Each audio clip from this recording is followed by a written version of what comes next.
अस्सलाम वालेकुम। आज हम स्टार्ट करने लगे हैं 51 MCQs से। ठीक है।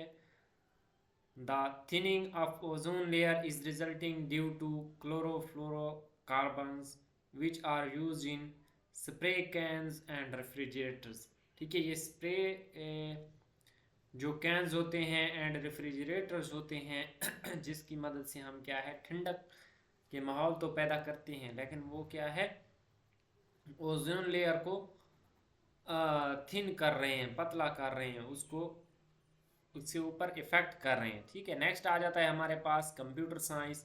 विच of the following is not M S power point view. अब देखें, एम एस पावर पॉइंट के डिफरेंट व्यूज़ होते हैं जिसमें से उसका ओरिएंटेशन व्यू नहीं होता। ये मैं आप लोगों को साथ साथ क्या है दिखा भी देता हूँ। तो यहाँ पे देखें, बाकी सारे जो स्लाइड व्यू है, स्लाइड शो व्यू है, प्रेजेंटेशन व्यू है, ये सारे व्यू होते हैं, जबकि उसमें ओरिएंटेशन व्यू नहीं होता। ठीक है, ये देखें, ये हमारे पास क्या है एम एस पावर पॉइंट है। ठीक है, इसमें व्यू के ऑप्शन पे जाएं तो बाकी हमारे पास देखें, ये नॉर्मल व्यू है, ये स्लाइड सर्टर है, notes page, reading view, slide master, ये सारे हैं, लेकिन ओरिएंटेशन के नेम से कोई भी व्यू नहीं है। ठीक है, ओरिएंटेशन का मतलब होता है उसके उस चीज़ को उल्टा देना। ठीक है, उसको यस जैसे ये हमारे पास है, इसको वर्टिकल इस चीज़ को बना देना। ठीक है, तो ये हमारे पास इस तरह होता है। ओरिएंटेशन व्यू हमारे पास क्या है एम एस पावर पॉइंट का हिस्सा नहीं है। In M S word 2016 to extend a selection. अब देखें, एम एस वर्ड की बात हो रही है, extend a selection to one line up press. अब हमने क्या प्रेस करना होता है कि वो एक लाइन ऊपर हमारे पास क्या है सिलेक्शन बढ़ा देता है। तो शिफ्ट और अप एरो हम जैसे ही प्रेस करेंगे तो हमारे पास क्या है वन लाइन अप हो जाएगी। अब ये चीज़ मैं आपको करके दिखा देता हूँ। अब देखें, सबसे पहले मैंने यहाँ पे अपना कर्सर रखा। अब शिफ्ट के साथ अगर मैं, ठीक है, ये देखें, शिफ्ट के साथ मैं राइट एरो प्रेस कर रहा हूँ तो ये राइट साइड पे क्या है उसको सेलेक्ट कर रहा है। शिफ्ट मैंने प्रेस किया हुआ है। ठीक है, और जैसे ही मैं ऊपर वाली चीज़ ऊपर वाला एरो प्रेस करता हूँ, अप एरो प्रेस करता हूँ, तो इसने क्या है ऊपर वाले टेक्स्ट को साथ में क्या किया है वो कर लिया है। ठीक है, सिलेक्ट कर लिया है। तो अब देखें, शिफ्ट के साथ हम क्या है सिलेक्ट कर सकते हैं टेक्स्ट को। अगर एक साइड पे करेंगे राइट एरो या लेफ्ट एरो से तो वो उसी साइड पे होगा। अगर जहाँ पे कर्सर है वहीं कर्सर खड़ी जगह में शिफ्ट प्रेस करके अप एरो प्रेस करूँगा तो अपर वाली लाइन जहाँ तक वो कर्सर जाएगा वो सिलेक्ट हो जाएगी। इसी तरह लोअर की तरफ भी वही सारी चीज़ क्या है सिलेक्ट हो जाएगी। नेक्स्ट है विच of the following is the starting point of A website. अब वेबसाइट जो भी होती है उसका स्टार्टिंग पॉइंट उसका होम पेज होता है। ठीक है, जो लोग वेबसाइट्स पे वर्क करते हैं उनको इस चीज़ का बेहतर इल्म होगा। HTML हमारे पास वेबसाइट वेब पेजेस बनाने के लिए यूज़ होती है, जो होती है हाइपर टेक्स्ट मार्कअप लैंग्वेज। ठीक है, इसकी मदद से हम क्या है वेबसाइट्स बनाते हैं, उसके पेजेस बनाते हैं। जो उसका स्टार्टिंग पॉइंट होता है वो उसका होम पेज होता है। ठीक है, ये कोर्स मैंने अपलोड किया हुआ है, आप देख सकते हैं। How many different documents you can open at once time. ठीक है, आप देखें, ये है कि आप एक वक्त में कितने डॉक्यूमेंट्स ओपन कर सकते हैं। तो ये आपके कंप्यूटर के ऊपर डिपेंड करता है कि उसकी रैम रोम क्या है, वो कितनी कैपेसिटी क्या है बेयर कर सकता है। As many as your computer memory will hold. In the field of computers, what is basic beginners all purpose symbolic instruction code। ठीक है, ये हमारे पास क्या है अब प्रोग्रामिंग लैंग्वेज जो कंप्यूटर की बेसिक है। ठीक है, वो हमारे पास क्या है प्रोग्रामिंग लैंग्वेज है। प्रोग्रामिंग लैंग्वेज की मदद से हम क्या है डिफरेंट सॉफ्टवेयर्स बनाते हैं। विच enables us to send the same letter to different persons। Mail merge की मदद से हम क्या है सेम लेटर क्या है डिफरेंट पर्सन्स को भेज सकते हैं। In M S word delete की डिलीट्स वन करेक्टर। अब देखें, इसको मैंने यहाँ पे बोल्ड करना था राइट ऑफ द कर्सर को, तो ये क्या करता है कर्सर की राइट साइड पे डिलीट करता है। ये मैं आपको करके दिखा देता हूँ। ठीक है, ये देखें वर्ड ओपन है और मैंने कर्सर यहाँ पे रख दिया है। ठीक है, अब कर्सर मैंने यहाँ पे रख के मैं बैक स्पेस प्रेस करता हूँ तो ये उसकी लेफ्ट साइड को डिलीट करता है, ठीक है। और इसी तरह मैं अब डिलीट की प्रेस करने लगा हूँ तो ये उसकी राइट साइड वाली जो भी चीज़ है उसको डिलीट करता जा रहा है, ठीक है। डिलीट की दबाने से राइट साइड, बैक स्पेस दबाने से लेफ्ट साइड, जबकि कंट्रोल जी से वही चीज़ मैं अब कंट्रोल जी प्रेस कर रहा हूँ, अनडू हो जाएगा वो काम, अनडू, ठीक है। तो ये सारे ये देखेंगे मैंने यहाँ पे लिखा हुआ भी है कि इस तरह ये चीज़ अनडू हो जाएगी, ठीक है। Which command can be set to prohibit और अलाउ अ सेल एंट्री। आप देखें कौन सी कमांड है जो प्रोहिबिट या अलाउ कर सकती है डाटा एंट्री को एक सेल के अंदर, वो क्या है, डाटा वैलिडेशन है, ठीक है। इसको एज इट इज़, कुछ चीज़ें होती हैं उनको एज इट इज़, जैसा कि ये मेल मर्ज वाला क्वेश्चन है, ये बहुत ज़्यादा बार रिपीट हो चुका है, एज इट इज़ इसको लिखना होता है। The process of transferring files from internet to your computer is called downloading. अब ये प्रोसेस डाउनलोडिंग होता है अगर हम इंटरनेट से फाइल्स को अपने कंप्यूटर में लेकर आते हैं, ठीक है, ट्रांसफ़र करते हैं। सॉफ्टवेयर इन अ कंप्यूटर, अब सॉफ्टवेयर क्या करता है कंप्यूटर के अंदर, enhances the capabilities of the hardware machine. अब जो सॉफ्टवेयर होता है वो हार्डवेयर मशीन की कैपेबिलिटीज को इन्हेंस करता है, ठीक है। अब नेक्स्ट आ जाता है mathematics. What is the speed of A car that travels 700 kilometre in 3.5 hours. अब ये हमारे पास 200 किलोमीटर पर आवर इसकी स्पीड बनती है। अब हमने इसके हमें किलोमीटर्स बताए दिए गए हैं कि कितने हैं, 700 किलोमीटर। अब हमें पता है कि ये चीज़ क्या है, डिस्टेंस है, डिस्टेंस को हम एस से डिनोट करते हैं और उसके साथ टाइम मिला हुआ है, टाइम है 3.5 आवर्स। आप देखें इधर डिस्टेंस किलोमीटर्स में है और टाइम आवर्स में है, तो हमने जवाब भी किलोमीटर एंड आवर्स में देना है, तो इसको ऐसा यूनिट्स को चेंज नहीं इसके यूनिट्स को चेंज नहीं करना। अगर हमें मीटर पर सेकंड में आंसर देना होता तो फिर हम चेंज करते। अब टाइम दिया है, हमें डिस्टेंस फार्मूला पता है, S is equal to V T. अब देखें इसमें से हमने वी फाइंड करना है तो एस बाई टी कर देंगे, सिंपली वैल्यूज पुट करेंगे और यहाँ पे हमारे पास क्या है, आंसर आ जाएगा 200 किलोमीटर पर आवर। अब नेक्स्ट है सिंपल सा क्वेश्चन है 0.8। अब देखें पॉइंट वाली चीज़ को हमने क्या करना होता है, हम उसको फ्रैक्शन की फॉर्म में लिख सकते हैं। फ्रैक्शन की फॉर्म में इस तरह लिखते हैं कि ये जो सारी चीज़ है इसके नीचे एक लाइन खींच देंगे, ठीक है, जो भी रकम हो जिसमें इशारिया मौजूद हो। अब इशारिया की जगह हमने एक लगाना होता है और उससे राइट साइड पे जितने भी नंबर्स होते हैं उसकी जगह सिफर्स लगाते जाना है। इधर एक ही नंबर था तो उसकी जगह मैंने सिफर लगा दिया है, तो इस तरह ये इशारिया ख़त्म हो जाएगा और ये वैल्यू बन जाएगी 8/10। और अगर ये 0.88 होती तो ये 88/100 बन जाता। तो इस तरह जो इशारिया वाली चीज़ होती है उसको हम फ्रैक्शन में चेंज कर सकते हैं। अब देखें इन दोनों के बीच में हमारे पास क्या है, डिवीजन का निशान आ रहा है, ठीक है।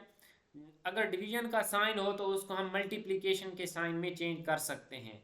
उसको चेंज करने के लिए हमें क्या करना पड़ेगा, उसकी जो रेसिप्रोकल है उसके साथ मल्टीप्लाई कर देना है, ठीक है।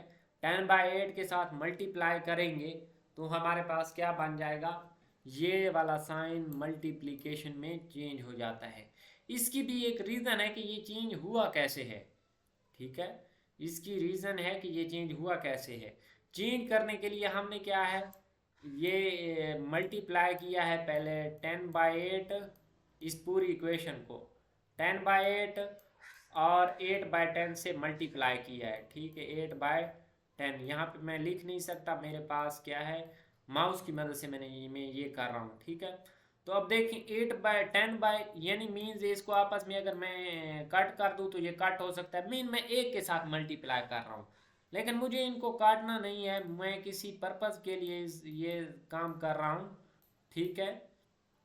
मेरा पर्पज़ क्या है वो मैं आप लोग को यहाँ पे बताने वाला हूँ, ठीक है। मेरा पर्पज़ है कि इस क्वेश्चन ये हम इस तरह करते क्यों हैं, इसके रेसिप्रोकल के साथ मल्टीप्लाई करने से हमारे पास डिवीजन जो है मल्टीप्लिकेशन में चेंज कैसे हो जाती है। ये डिवीजन में चेंज नहीं होती बल्कि होता असल में ये है कि जो ये 8/10 है ये वाला ये इसमें इसके साथ कैंसिल और ये 10 इसके साथ कैंसिल हो जाएगा, तो 8/10 ये मल्टीप्लिकेशन वाली चीज़ बच जाएगी। अब ये 1 के साथ जिस चीज़ को भी डिवाइड करें वो एज इट इज़ वही रहती है, तो ये 888 ही रहेगा, और उसके साथ जो हमारे पास डिवीजन साइन था वो मल्टीप्लिकेशन में अब चेंज हो चुका है। तो अब नेक्स्ट 8 के साथ 8 कैंसिल कर देना है, और इसके साथ 88 और 80 आ जाएगा। ठीक है, 8880 ये आंसर आ जाएगा। तो इसकी रीज़न ये है, इस तरह हमने इस साइन को चेंज करना होता है। द कॉस्ट ऑफ पेंट, अब हमें एक कॉस्ट बताई गई है पेंट की 36.50 पर किलोग्राम है। 1 किलोग्राम के ऊपर उसकी कीमत है 36.50। ठीक है, अगर 1 किलोग्राम हमारे पास 16 स्क्वायर फीट को कवर करता है, तो अब हमने यहाँ से आगे उसने क्वेश्चन पूछा है, how much will it cost to paint outside of a cube having each side 8 feet. अब देखें, आउटसाइड एक तो उसने बता दिया है कि आउटसाइड को ही पेंट करना है और क्यूब को करना है। ठीक है, क्यूब हमारे पास किस किस्म का होता है? क्यूब ऐसी शक्ल होती है जिसकी हमारे पास लेंथ, विड्थ और हाइट आपस में क्या है, इक्वल होती है। ठीक है, उसको हम क्या है, क्यूब बोलते हैं। ये देखें, मैं एक क्यूब बना देता हूँ यहाँ पे। ये क्यूब है हमारे पास, इसकी लेंथ, विड्थ और हाइट हमारे पास क्या है, इक्वल है। अब इसका एरिया हमने फाइंड करना है, तो इसका एरिया हमारे पास किसी भी चीज़ का, आप देखें सिर्फ इसकी ये वाली साइड ले लें। ठीक है, ये वाली साइड ले लें, देखें इसकी जो विड्थ है वो भी ए है, इसकी हाइट भी ए है। तो अब एक स्क्वायर बन रहा है एक साइड पे। ठीक है, टोटल कितने स्क्वायर्स होंगे, 6 स्क्वायर्स होंगे, क्योंकि एक क्यूब की 6 साइडें होती है। एक साइड क्या है, एक स्क्वायर होगा, और स्क्वायर हमारे पास उसका एरिया फाइंड करने के लिए हम क्या है, उसकी जो सेम लेंथ होती है उनको आपस में मल्टीप्लाई करते हैं। तो 6 लेंथ को हम क्या है, 6 स्क्वायर कह देंगे, तो ये उसका टोटल क्यूब का एरिया आ जाएगा। अब हम जैसे ही उसका सरफेस एरिया फाइंड कर लेंगे, ठीक है, तो ये हमारे पास बन जाएगा 6 × 8 384 स्क्वायर फीट। अब ये आ गया है हमारे पास टोटल स्क्वायर फीट में एरिया। अब हमने इसको क्या है, 16 के साथ क्या है, डिवाइड कर देंगे। तो 16 के साथ जैसे ही डिवाइड करेंगे, क्योंकि 16 स्क्वायर फीट के लिए 1 किलोग्राम काफ़ी है। ठीक है, तो हम क्या है, 16 के साथ डिवाइड करेंगे तो हमारे पास आंसर आता है 24। अब हमें पता चल चुका है कि अब हमारे पास क्या है, 24, जो हमारे पास क्या है 24 किलोग्राम, ऐसा समझ लें। ठीक है, 24 किलोग्राम, क्योंकि हमने ये चीज़ 16 के साथ डिवाइड करके 1 किलोग्राम के हिसाब से उसकी वैल्यू फाइंड कर ली है। ठीक है, क्योंकि जो 16 हमारे पास है स्क्वायर फीट 1 किलोग्राम से कवर होता है। ठीक है, तो टोटल हमारे पास क्या है, 24 किलोग्राम्स रिक्वायर्ड होंगे। 24 को 1 किलोग्राम की कीमत के साथ मल्टीप्लाई करेंगे तो हमारे पास 876 आंसर आ जाएगा। ठीक है, नेक्स्ट हमारे पास है B is equal to 1, then B cube over B square is equal to 1। 1 की जो भी पावर हो वो 1 ही रहती है, लेकिन वैसे भी अगर 1 की बजाय जगह यहाँ पे 5 दे दिया जाता तो उसका आंसर क्या है, वही 5 रहता। कैसे, जब देखें हमारे पास नोमिनेटर और डिनोमिनेटर में 2 वैल्यूज हैं, तो हम क्या है, बेस सेम हो, बेस यहाँ पे दोनों की है बी। ठीक है, पावर जो भी हो बेस सेम होनी चाहिए, मीन्स एक्स हो नीचे भी ऊपर भी, तो हम उसकी पावर को एक जगह पे लेके जा सकते हैं। जैसे ही हम नीचे वाली पावर को ऊपर लेके जाएंगे तो उसकी पावर क्या है, माइनस हो जाएगी। असल में ये हुआ ये है कि ऊपर भी -2 कर दिया गया है और नीचे भी -2 कर दिया गया है। तो ये वाली चीज़ क्या है, किसी भी चीज़ की पावर 0 वो 1 के इक्वल होती है, तो इसके बटे में 1 रह जाएगा, और 3 - 2 बी की पावर 1। या अब बी की वैल्यू 1 दी गई थी तो आंसर 1 है, बी की वैल्यू 5 होती तो आंसर हमारे पास वही 5 होता। ठीक है, इस तरह ये क्वेश्चन हल हो गया। नेक्स्ट है the circumference of a circle whose diameter is 7 inches. सब देखें, सर्कमफेरेंस हमारे पास होता है, जो एक सर्कल है उसकी बाहर वाली पट्टी को जो है, उसकी बाहर वाली लेंथ को हम क्या है, सर्कमफेरेंस बोलते हैं। जो ये मैंने गोल दायरा लगाया हुआ है ये उसका सर्कमफेरेंस है। ठीक है, अब और उसका डायामीटर होता है एक ऐसी लाइन जो उसके सेंटर में से गुजरे और उसके जो सर्कमफेरेंस है उसको टच करे। अब ये लाइन सेंटर में से गुजर रही है। ठीक है, तो ये कितनी बताई गई है, 7 इंचेस। अब देखें, सेंटर से गुजर रही है और सेंटर से उसका एक कोने तक जो फासला होता है वो होता है रेडियस। ठीक है। तो रेडियस, अब ये रेडियस और ये रेडियस, दो रेडियस मिलके एक डायमीटर बनाते हैं, ठीक है। लेकिन हमें डी की वैल्यू बताई गई है, तो हम यहाँ से आर को इन टर्म्स ऑफ डी लिख लेंगे, तो आर की वैल्यू d/2 बन जाएगी। और सरकमफेरेंस का फार्मूला हमें पता है कि वो है s is equal to 2πr। अब हमने ये वाली चीज़ क्या है, फाइंड करनी है, ठीक है, सरकमफेरेंस फाइंड करना है। तो s is equal to 2πr। अब 2 की वैल्यू, पाई की वैल्यू 22/7 फिक्स होती है, और d की value, d in terms of r क्या आएगा, d/2, और d की वैल्यू है 7, तो मैंने 7/2 इसको मल्टीप्लाई कर दिया है। इस 2 के साथ ये वाला 2 कैंसिल, 7 के साथ 7 कैंसिल, तो हमारे पास आंसर आ जाएगा 22 इंचेस, ठीक है। 1 kilometre is equal to how many miles. अब देखें यहाँ पे स्टूडेंट भूल कर 1.6 लिख देते हैं, लेकिन वो 1 माइल इक्वल होता है 1.6 किलोमीटर के, ये उसने उल्टा पूछा हुआ है। तो अब देखें, हमें पता है कि एक माइल हमारे पास 1 माइल 1.6 किलोमीटर के इक्वल है। अब हमने क्या करना है, दोनों साइड पे 1.6 को डिवाइड कर देंगे, इस साइड पे भी और इस साइड पे भी, तो ये 1.6 से कैंसिल हो जाएगा, और हमारे पास 1 किलोमीटर की value in terms of mile आ जाएगी, जो कि 0.625 माइल्स बनती है, ठीक है। If one of the angles of a triangle is 90 degree. अब एक ट्राइंगल है, उसको क्या है, इसको राइट एंगल ट्राइंगल बोलते हैं, जिसका एक एंगल जो है 90 डिग्री का होता है। उसका एक एंगल 90 डिग्री है, तो दूसरे दो कितने होंगे। अब स्टूडेंट्स को ये पढ़ाया जाता है कि एक जो ट्राइंगल होती है, उसके तमाम जावियों का मजमुआ, उसके तमाम एंगल्स का मजमुआ क्या होता है, 180 होता है। लेकिन अब देखें, अगर एक 90 है तो ये वाला 90 फिक्स हो गया है, ठीक है। तो अब जो दूसरे होंगे वो भी दोनों फिक्स्ड होंगे और बराबर बराबर होंगे, और वो 45-45 के होंगे। कुछ स्टूडेंट्स कहते हैं कि जी हम 60 और 30 कर देते हैं तो वो भी 90 बनते हैं, टोटल तो हमारे पास 180 ही बनेंगे। लेकिन इस तरह नहीं है, अगर एक एंगल आप फिक्स कर देते हैं तो दूसरे दो जो एंगल हैं वो भी फिक्स्ड हो जाते हैं, ठीक है, उनको हम चेंज नहीं कर सकते, तो वो इक्वल होंगे एंड 45 डिग्री के होंगे, ठीक है। If the amount of 15% of sale tax is paid. अब 15% टैक्स क्या है, पेड कर दिया गया है, on an article comes to, अब जो वो क्या है 1500 आता है, तो एक्चुअल वैल्यू हमने फाइंड करनी है। अब देखें, अगर हमें वैल्यू दी गई है और उसमें से टैक्स की वैल्यू फाइंड करनी है, तो 15% को उस वैल्यू के साथ मल्टीप्लाई करते हैं। लेकिन अब हमें वैल्यू नहीं दी गई, हमने ओरिजिनल वैल्यू फाइंड करनी है, टैक्स दिया गया है, तो हम क्या है उस वैल्यू को डिवाइड कर देते होते हैं, ठीक है। मल्टीप्लाई की बजाय डिवीजन कर देते हैं, और डिवीजन को मल्टीप्लाई में चेंज करने का तरीका मैंने बताया हुआ है कि उसकी वैल्यू को डिवीजन में चेंज करने के लिए क्या है, रेसिप्रोकल लेकर उसके साथ मल्टीप्लाई कर देते हैं। तो ये 15% का रेसिप्रोकल यहाँ पे मल्टीप्लाई करेंगे तो ओरिजिनल वैल्यू हमारे पास आ जाएगी, जो कि है 10,000। नेक्स्ट है find the marked price of a uniform shirt if it is sold for. अब देखें, हमें ये बताया गया है कि 1311 रुपीज़ की ये शर्ट सेल की गई है, ठीक है, आफ्टर डिस्काउंट, 5% के डिस्काउंट के ऊपर। अब हमने क्या है उसकी वैल्यू फाइंड करनी थी, मार्क प्राइस, ठीक है, कि उसकी वैल्यू उसके ऊपर लिखी हुई कितनी थी, कि उसके बाद 5% टैक्स दिया गया और फिर ये वाली 1311 में बेची गई, तो वो 1380 है, वो कैसे बनी है।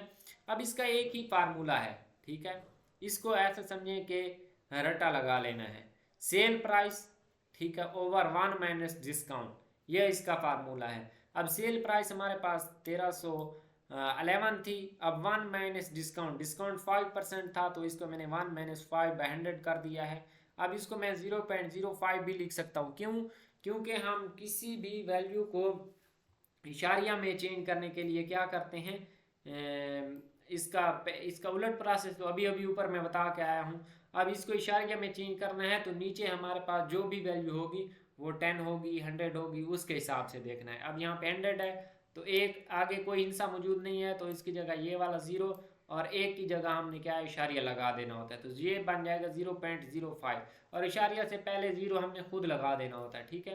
तो ये 0.05, अब इसको 1 में से माइनस करेंगे तो 0.95 आंसर आएगा, ठीक है। जैसे इसको मैं डिवाइड करता हूँ 1311 और 0.95, ठीक है। या इसको इस तरह भी लिख सकते हैं, ये 100 इधर मल्टीप्लाई कर दें, ठीक है। यानी ये इसको अगेन उसी चीज़ में कन्वर्ट कर लें, ये नीचे 100 आ जाएगा, ठीक है। सेम बात है, तो ये 100 नीचे होने की वजह से ऊपर क्या है, यहाँ पे मल्टीप्लाई हो जाएगा, तो ये 95 यहाँ पे रह जाएगा। या आप ये वाला काम बिल्कुल यहाँ पे ना करें, डायरेक्ट यहाँ पे इसका एलसीएम ले लें, 100 आएगा, 100 माइनस 5 95 आ जाएगा, और ये 100 ऊपर मल्टीप्लाई हो जाएगा, तो 1380 ओरिजिनल प्राइस आ जाएगी। और इसका एक ही फार्मूला है, जब भी हमें ऐसा कहा जाए कि इसकी जो मार्क प्राइस है वो फाइंड करें, इतने डिस्काउंट के बाद इतनी कीमत पे बेची गई है, तो इसका यही फार्मूला यूज़ होगा, ठीक है। पेपर में ज़्यादा जगह नहीं होती, आपने थोड़ी सी जगह कंज्यूम करनी होती है, तो ये आप खुद मैनेज कर सकते हैं। अब यहाँ पे डिफरेंट नंबर दिए गए, तो हमने बताना था कि ये कौन से डिवाइड हो सकता है, 329, तो ये 7 से हो जाता है। अब if Aamir is on the north of Bilal, अब आमिर है, ठीक है, ये नॉर्थ, ये साउथ, ठीक है, ये नॉर्थ साउथ हो गया। ये हमारे पास क्या बनेगा, ईस्ट, और ये हमारे पास क्या है, वेस्ट। तो ये हमारे पास क्या बनेगा, इस तरह ये नॉर्थ साउथ ईस्ट वेस्ट है। अब हमें कहा गया है कि जो नॉर्थ है, आमिर है, वो नॉर्थ ऑफ वो बिलाल है, ठीक है। आमिर है फॉर एग्जांपल ये यहाँ पे, और वो बिलाल के नॉर्थ पे है, तो वो बिलाल का नॉर्थ, बिलाल यहाँ पे मौजूद होगा, ठीक है। And Saad is in the west of Bilal, ठीक है। अब हमने बताना है जो साद है वो वेस्ट साइड पे है, ठीक है, वो इधर है। तो in which direction is Aamir with respect to Saad, तो ये हमारे पास क्या है, उसकी तिरछी साइड पे बनेगा, नॉर्थ और ईस्ट साइड पे बनेगा, ठीक है। नॉर्थ, ये देखें, ये इसके बिल्कुल वेस्ट साइड पे था बिलाल के, तो ये वाली साइड क्या है, तिरछी साइड बन रही है, नॉर्थ और ईस्ट दोनों, तो इस तरह ये दोनों साइड ये वाली देखेंगे। नेक्स्ट है इस्लामियात। इस्लामियात पे आ जाते हैं 93 क्वेश्चन पे। यहाँ तक किसी पॉइंट की समझ नहीं आई तो कमेंट सेक्शन में पूछ सकते हैं। अब यहाँ पे एक क्वेश्चन हमारे पास है कि इमाम मालिक डाइड इन 179 AH, ठीक है। और इसके साथ जो रेलिवेंट एसोसिएशन है वो मैं यहाँ पे शेयर कर देता हूँ। इमाम मालिक को इमाम दारुल हिजरत भी कहते हैं, ठीक है। जो हदीस की पहली किताब है मोता इमाम मालिक है, जो कि इमाम मालिक ने लिखी थी। बाकी जो इमाम थे वो मदीना से नहीं थे, बल्कि वाहिद इमाम है जो मदीना से थे, ठीक है।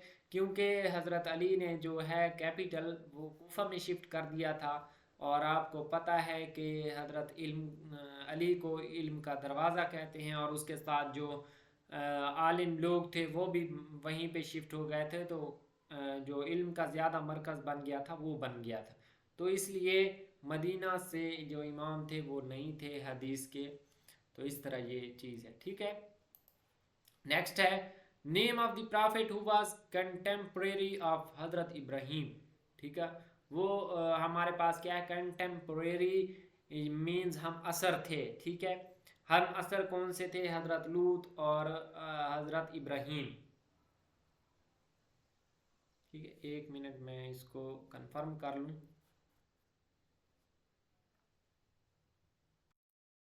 हाँ जी, ये हम असर कौन थे, हजरत इब्राहिम और हज़रत लूत एक ही ज़माने में आए थे, ठीक है। इसके बारे में बहुत ही मशहूर वाक़या है, ठीक है। तो वो इस्लामियात का हिस्सा है, और ये भी इस्लामियात ही है, लेकिन पेपर में उसकी ज़्यादा मैं वजाहत यहाँ पे पेश नहीं करना चाहता। तो ये इस्लामियात के पोर्शन में इसको हम कवर करेंगे, ठीक है। क्योंकि जब फरिश्ते आए थे, 3 फरिश्ते, ठीक है, तो वो हज़रत लूत की कौम पर अजाब लेकर आए थे, लेकिन वो हज़रत इब्राहीम के पास भी गए थे और हज़रत लूत के पास भी गए थे, ठीक है। पहले हज़रत इब्राहीम के पास आए थे और फिर हज़रत लूत अलैहिस्सलाम के पास आए थे। तो इसलिए ये मैंने क्या है उसका एक छोटा सा क्लू दे दिया है आपको। During the migration from Mecca to Medina, the holy prophet peace be upon him and Hazrat Abu Bakr Siddiq took shelter in. अब यहाँ पे है कि कौन सी गार में क्या है पनाह ली थी। वो हमारे पास गार सौर थी, ये आप लोगों को पता है, ठीक है। नेक्स्ट है हमारे पास गज़वाए तबूक वाज फाट अगेंस्ट रोमन्स। अब जो गज़वाए तबूक है ये हमारे पास क्या है, रोमन्स के खिलाफ लड़ा गया। हज़रत मोहम्मद सल्लल्लाहु अलैहि वसल्लम ने अपनी ज़िंदगी में टोटल 27 गज़वात में हिस्सा लिया। ऐसी जंगें जो हज़रत मोहम्मद सल्लल्लाहु अलैहि वसल्लम के दौर में लड़ी गईं और हज़रत मोहम्मद सल्लल्लाहु अलैहि वसल्लम ने उसमें हिस्सा लिया। ये नबूवत के बाद की बात हो रही है, ठीक है। नबूवत से पहले लड़ी गई जंग में उसको गज़वा नहीं बोलते। नबूवत के बाद ऐसी जंग जिसमें हज़रत मोहम्मद सल्लल्लाहु अलैहि वसल्लम ने हिस्सा लिया हो उसको गज़वा बोलते हैं। और नबूवत के बाद ऐसी जंग जिसमें हज़रत मोहम्मद सल्लल्लाहु अलैहि वसल्लम ने हिस्सा ना लिया हो बल्कि अपने सहाबा को भेजा हो किसी को कमांडर बनाकर, तो उसको सरिया बोलते हैं, ठीक है। तो उसका हम इस्लामियात में जिक्र करेंगे सारी चीज़ों का। टोटल 27 लड़े हैं जिनमें से 12 का जिक्र कुरान मजीद में है, ठीक है। 12 का जिक्र कुरान मजीद में है। हज़रत मोहम्मद सल्लल्लाहु अलैहि वसल्लम ने सबसे पहले जो है जंग फिजार में हिस्सा लिया था, ठीक है। 15 बरस की उम्र में जंग फिजार में हिस्सा लिया था। और उस टाइम हज़रत मोहम्मद सल्लल्लाहु अलैहि वसल्लम क्या है बराह रास्त तो हिस्सा नहीं लिया था, लेकिन जो तीर अंदाज थे उनको उनकी हेल्प की थी, उनको तीर उठा उठा कर देते रहे थे। जबकि इस्लाम का जो पहला गज़वा है वो अबवा है और अबवा का दूसरा नाम वदान भी है, लेकिन उसमें कोई लड़ाई नहीं हुई थी। जो लड़ा गया था वो जो है गज़वा बदर है, ठीक है, जिसमें लड़ाई हुई थी, ठीक है। गज़वा तबूक हज़रत मोहम्मद सल्लल्लाहु अलैहि वसल्लम की ज़िंदगी का आखिरी गज़वा था, ठीक है। गज़वा तबूक हमारे पास क्या था, हज़रत मोहम्मद सल्लल्लाहु अलैहि वसल्लम की ज़िंदगी का आखिरी गज़वा था। इसको गज़वा को जैश उस्तरा भी कहा जाता है, तंगी का गज़वा, ठीक है, तंगी का गज़वा। क्योंकि उस टाइम जो मुसलमानों की हालत थी बहुत ठीक है तंगी की हालत थी। हज़रत अली इसमें भी जंग नहीं हुई थी। हज़रत अली ने गज़वा तबूक में शिरकत नहीं की, ठीक है।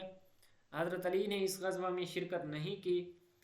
हज़रत उस्मान ने गज़वा बदर में शिरकत नहीं की थी। वो वहाँ पे हम क्या इस्लामियात में डिस्कस करेंगे क्यों, क्योंकि उस टाइम हज़रत रुकैया की तबीयत ठीक नहीं थी। तो हज़रत मोहम्मद सल्लल्लाहु अलैहि वसल्लम ने उनको कहा था कि आप क्या है इधर ही रहें मदीना में ही। तो जब खुशखबरी लेकर आए थे लोग मदीना में फ़तेह की, तो उस टाइम हज़रत उस्मान क्या है हज़रत रुकैया को दफन कर चुके थे या दफन कर रहे थे, ठीक है। इस तरह गज़वा तबूक रोमन्स के खिलाफ लड़ी गई। सूरह तौबा गज़वा तबूक के बाद उतरी थी, ठीक है। गज़वा तबूक के बाद सूरह तौबा उतरी थी और इस सूरत का दूसरा नाम बरात है, ये भी पूछा जा सकता है, ठीक है। गज़वा तबूक के बाद वापसी पे जाते हुए मस्जिद ज़िरार गिराने का हुक्म आया था। ये इसलिए क्योंकि कुछ जो मुशरिकीन थे उन्होंने भी जंग में हिस्सा नहीं लिया था। ये जंग मुसलमानों के आजमाने की जंग थी, क्योंकि ये तंगी का दौर था मुसलमानों के ऊपर, तो अल्लाह ताला ने आजमाइश रखी थी, ठीक है। तो इस आजमाइश की वजह से जो मुशरिकीन थे वो तो नहीं आए थे और उन्होंने हज़रत अली के पीछे नमाज नहीं पढ़ी थी। तो अल्लाह ताला ने हुक्म दिया कि इस मस्जिद को गिरा दिया जाए। तो मस्जिद जो ज़िरार है वो गज़वा तबूक की वापसी के बाद गिराने का हुक्म आया था, ठीक है। और इसका दूसरी बात यह है कि इसका जिक्र सूरह तौबा में आया। गज़वा तबूक में मुसलमानों को माल फ़े मिला था। माल फ़े ऐसा माल होता है जो दुश्मन से हासिल हो और बग़ैर जंग के हासिल हो, क्योंकि इसमें जंग नहीं हुई थी और जो दुश्मन था वो ऐसे ही अपना माल छोड़कर भाग निकला था। तो इस तरह मुसलमानों को माल फ़े मिला था, ठीक है। और अगर जंग हो जाती है और फिर मुसलमान फतेहयाब होते हैं तो उस माल को क्या बोलते हैं, उसको माल गनीमत बोलते हैं, ठीक है। तो ये सारी चीज़ें आहिस्ता आहिस्ता हम क्या है साथ डिस्कस करते जाएंगे। द ईयर ऑफ इमाम Abu Hanifa birth is 699 AD, ठीक है। विच प्रॉफिट इज नोन एज जुन्नून, दो नूरों वाला किसको कहा जाता है, ठीक है। विच प्रॉफिट इज़ नोन एज ज़ुन्नून, हज़रत यूनुस अलैहिस्सलाम। हज़रत यूनुस अलैहिस्सलाम को मछली ने निगल लिया था इस चीज़ से, तो आप वाकिफ़ होंगे।